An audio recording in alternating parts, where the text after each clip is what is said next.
Good morning. Thirumalai Murugan கோயிலுக்கு போய்கிட்டு இருக்கோம். குத்துக்கல் வலசை தாண்டியாச்சு, பண்பொழி வந்தாச்சு. இது ஒரு குட்டி அழகான ஊர்.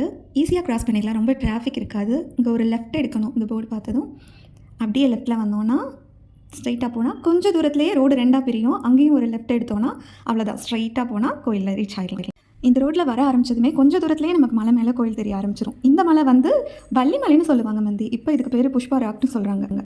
ஸ்ரீவள்ளி சாங்கில் இந்த மலை மேலே ஹீரோ டான்ஸ் ஆடுறது தூரத்தில் திருமலை கோயில் வியூ ரொம்ப அழகாக தெரியும். ஆனால் இது ஏதோ ப்ரைவேட் ப்ராப்பர்ட்டி, ஸோ யாராலையும் உள்ளே போக முடியாதுங்க. இந்த ரோட்டில் நம்ம வர ஆரம்பித்ததுமே மலை மேலே கோயில் இருக்கிறது அந்த வியூ நமக்கு நல்லா தெரிய ஆரம்பிச்சிடும். அது ரொம்ப அழகாக இருக்கும் பார்க்குறதுக்கு. அதுக்கு முன்னாடியே இன்னொரு முருகன் கோவில் வருது. இதுவும் கந்தசஷ்டி நேரம்ன்றனால இந்த கோயிலும் நல்லா விசேஷமாக தான் இருந்தது. ஆனால் நாங்கள் அங்கே இறங்கலை. இந்த ரோட்டு மேலே இருக்க இந்த முருகன் கோவிலும் மலை மேலே இருக்க திருமலை குமரன் கோவிலும் ஒரே வியூவில் தெரிகிறது. பார்க்குறதுக்கே அவ்வளோ அழகாக இருக்கும். நீங்கள் எங்கேயாவது பார்த்துருக்கீங்களா இப்படி ரெண்டு முருகன் கோவில் ஒரே வியூவில்? இங்கேருந்து பார்த்தாலே நல்லா தெரியும். மலை மேலே கோயில் ரொம்ப அழகாக இருக்கும். அது நம்ம கோயில் பக்கத்தில் வந்தாச்சு. இந்த ஃபஸ்ட்டு வர இந்த ஆர்ச் தான் வண்டியெலாம் போகிறதுக்கு. அடுத்து பக்கத்தில் இருக்க ஆர்ச் ரைட் சைடு இருக்கிறது நம்ம ஸ்டெப்ஸில் நடந்து போகிறவங்களுக்கு.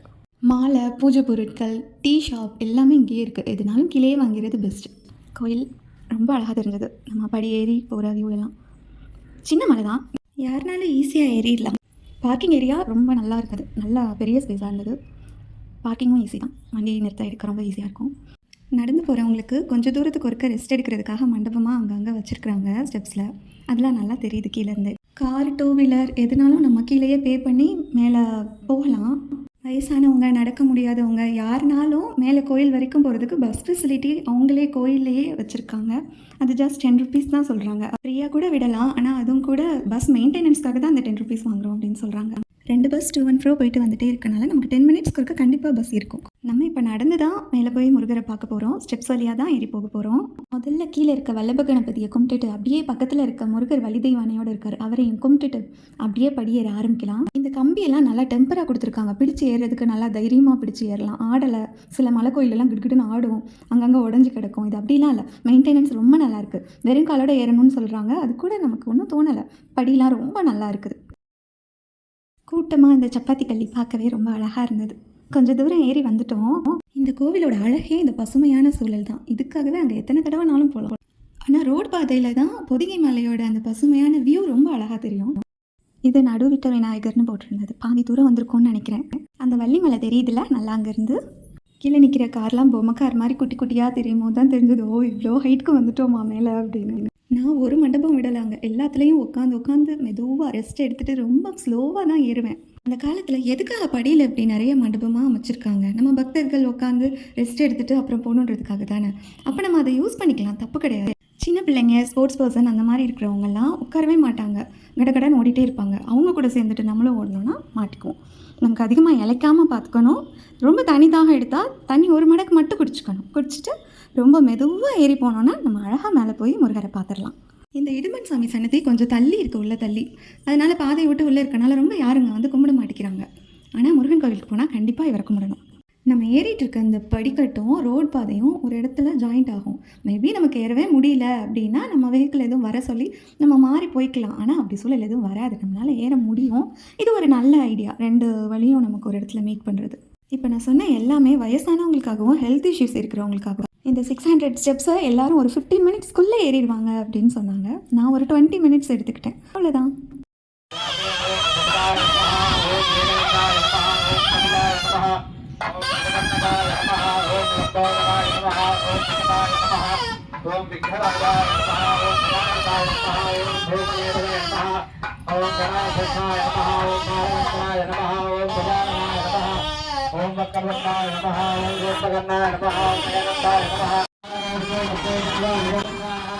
நம்ம மேலே வந்துட்டோம் கோவிலுக்கு.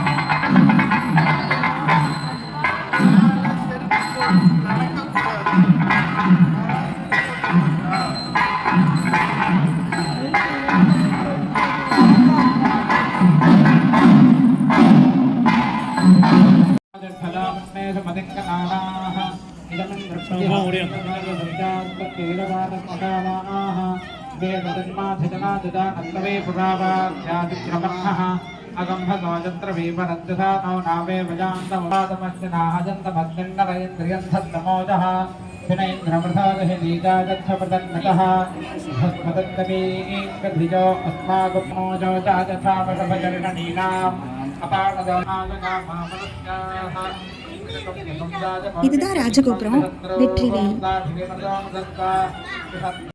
நாங்கள் சாமி தரிசனம் முடிச்சுட்டு வெளியில் வந்ததுலேருந்தே ரொம்ப நேரமாக இந்த நாதஸ்வர சத்தம் கேட்டுகிட்டே தான் இருந்தது. அப்புறம் தான் தெரிஞ்சது அது நாதஸ்வரமே இல்லை, ஒருத்தர் வாய்ட்டையே மிமிக்ரி பண்ணிட்டு இருக்காருன்னு.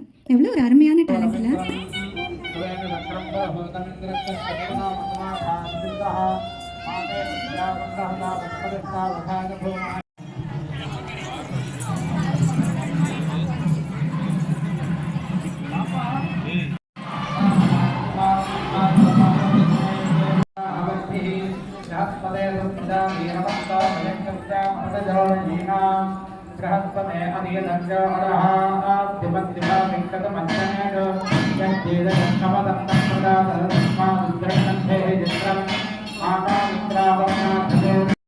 இந்த இடம் கோவிலுக்கு பின்னால் இதில் இப்போக்குள்ள கல் பெஞ்ச்லாம் இப்படி போட்டு ரெடி பண்ணி வச்சுருக்காங்க டூரிஸ்ட்டுக்காக. இந்த இடத்துல காற்று அப்படி ஜிலு ஜில்லுன்னு வீசும்.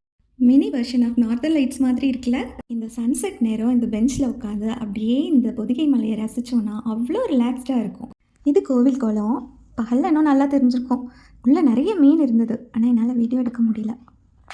நிறைய சினிமா ஷூட்டிங் இந்த கோயிலில் எடுத்திருக்காங்க. பர்டிகுலராக இந்த தெப்பக்குளத்தை சுற்றி நிறைய ஷூட்டிங் எடுத்திருக்காங்க. நிறைய சினிமாவில் இந்த இடம் பார்த்துட்டு போகணுமா. இப்படி வெளிப்பிரகாரத்தை சுற்றி வரும்போதே பக்தர்கள் ஓய்வறை, முடி காணிக்க செலுத்துகிற இடம் எல்லாமே இங்கே இருக்கும். இது காளியம்மன் கோயில். இவங்க தான் அந்த கோயிலோட காவல் தெய்வம். இவங்களையும் கும்பிட்டுட்டு நம்ம கிளம்பிடலாம்.